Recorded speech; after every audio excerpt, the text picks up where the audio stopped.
It's 1500 hours GMT and you're watching live pictures from the Israel-Lebanon border. We are continuing our breaking news coverage of the tension between Hezbollah and Israel. In the last hour, we've seen an escalation between the two sides. Israel has confirmed multiple hits on an army base, while the Lebanese armed group Hezbollah says its fighters destroyed an Israeli tank. Israel has not yet confirmed any casualties.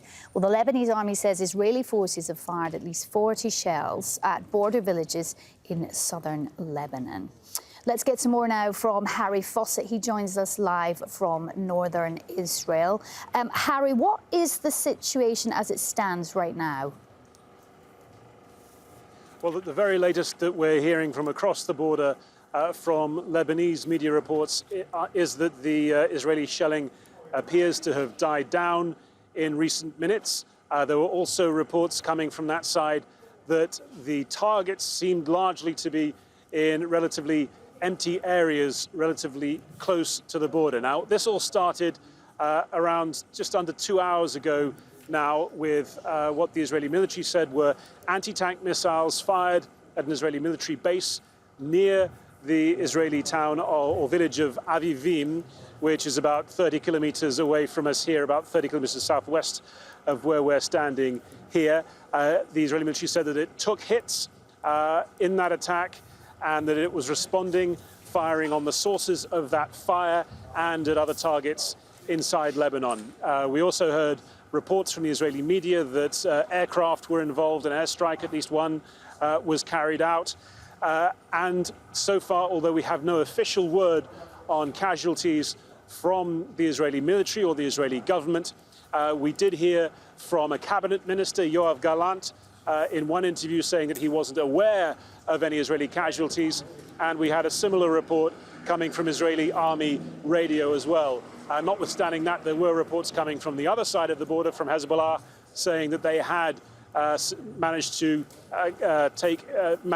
target Israeli soldiers, and they were claiming casualties on the Israeli side. We wait to find out exactly what the Israeli army has to say about that when it makes an official comment. And Harry, I suppose the big problem in this situation is that these pictures we're seeing now are pictures that we've seen many times over the years. And the big problem for people is just how far could this escalate? But also what I'm hearing from many of our guests and contributors, and I wonder your perspective on this, that it's in no one's interest for things to truly escalate. Well, yes, I think that is the interpretation that is pretty much across the board, that the two countries find themselves, or rather Israel and Hezbollah find themselves in a situation where they are having to engage in cross-border strikes.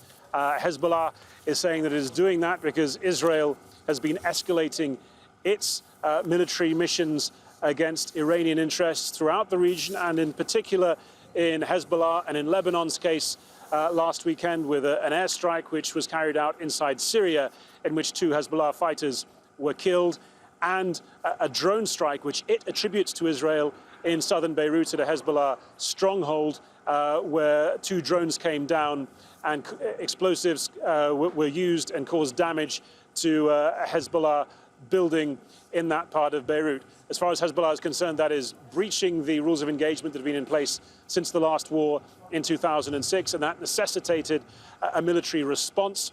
Hassan Nasrallah, the leader of Hezbollah, warned of that almost immediately after that drone strike inside Beirut last weekend. He gave a repeated warning Saturday night as well. So the Israeli military had been preparing for this.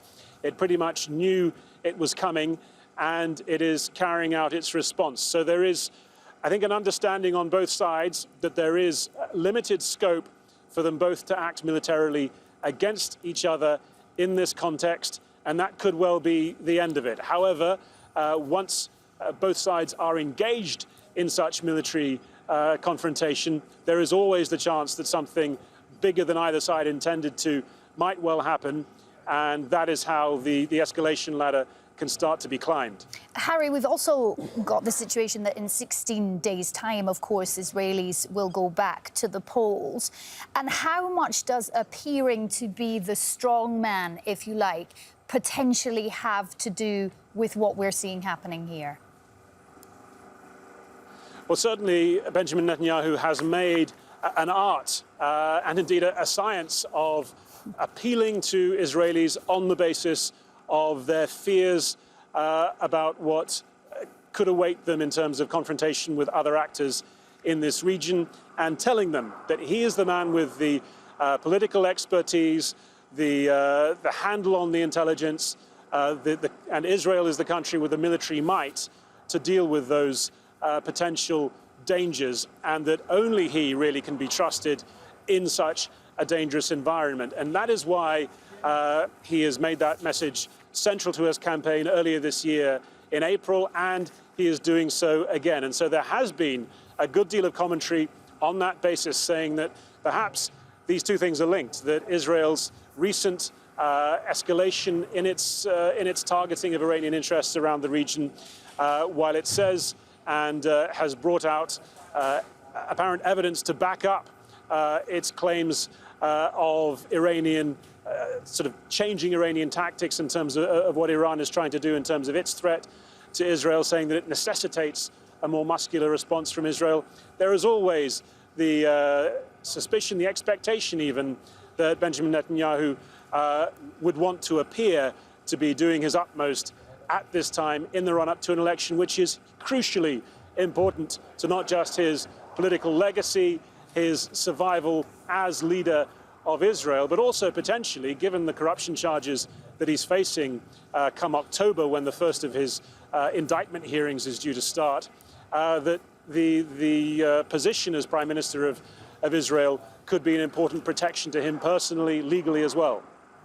Harry Fawcett joining us there from very close to where you see those areas of those pulls of smoke rising into the air.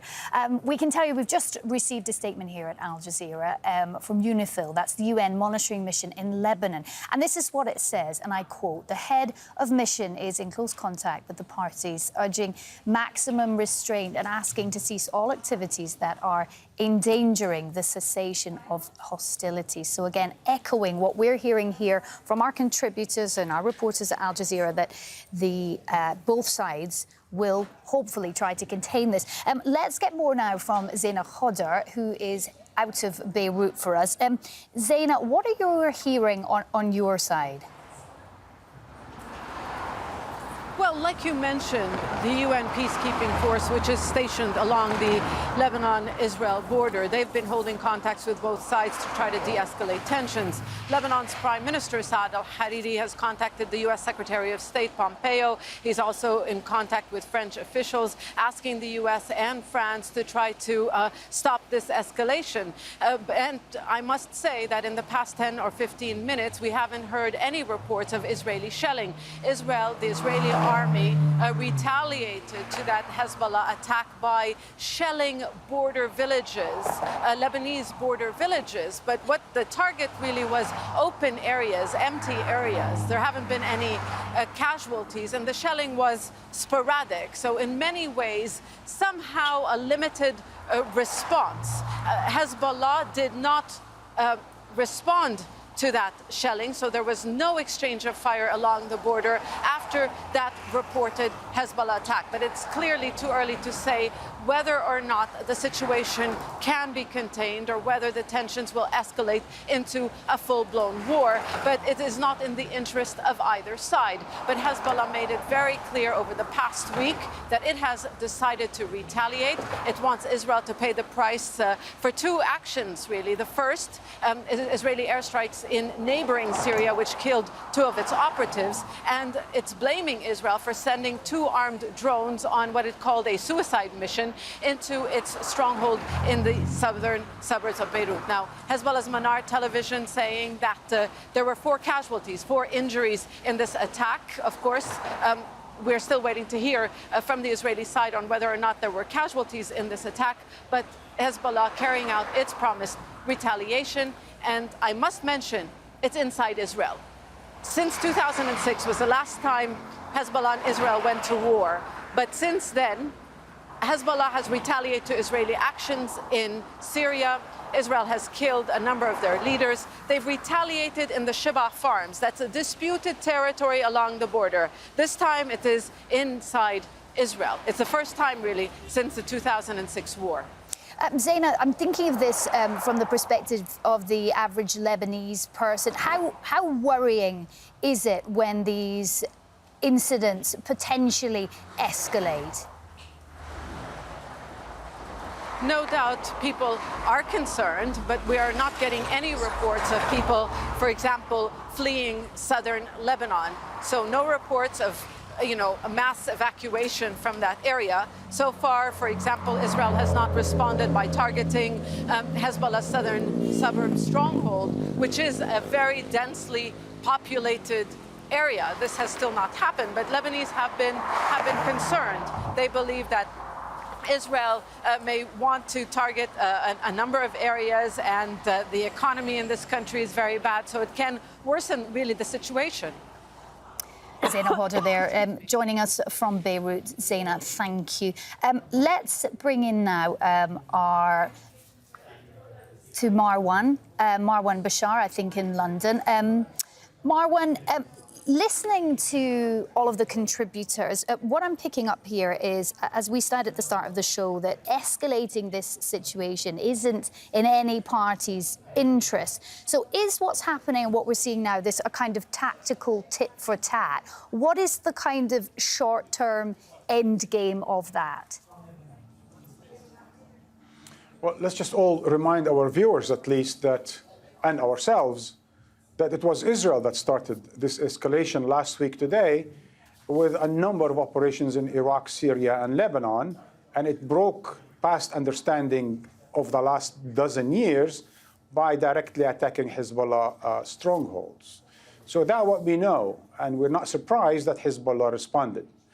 Now, while it's true that none or neither party is interested in all-out war or a repeat of 2006, but there are a number of calculations, and one unintended, which is just like wars have unintended consequences, escalation also have unintended consequences, notably war.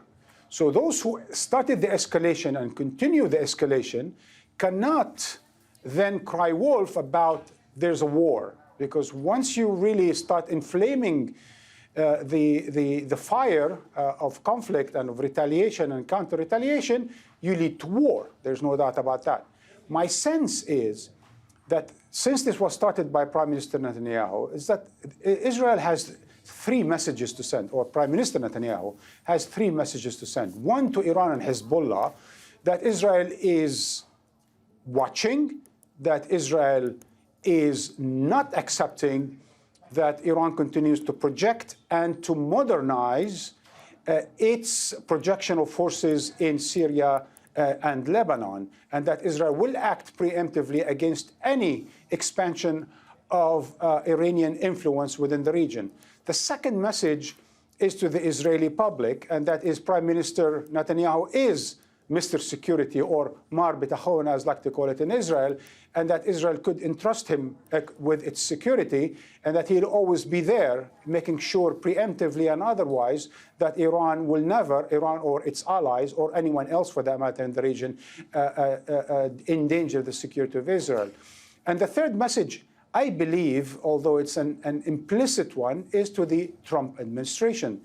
Because for the last couple of weeks, at least since the G7 summit, we've been hearing President Trump talking about a possibility of opening with Iran, negotiations, dialogue, lifting partially some of the sanctions, at least in as far as the secondary sanctions are concerned. And that is totally and utterly opposed by Israel, that would like to see Iran squeezed and sanctioned and cornered continuously until it basically gives up.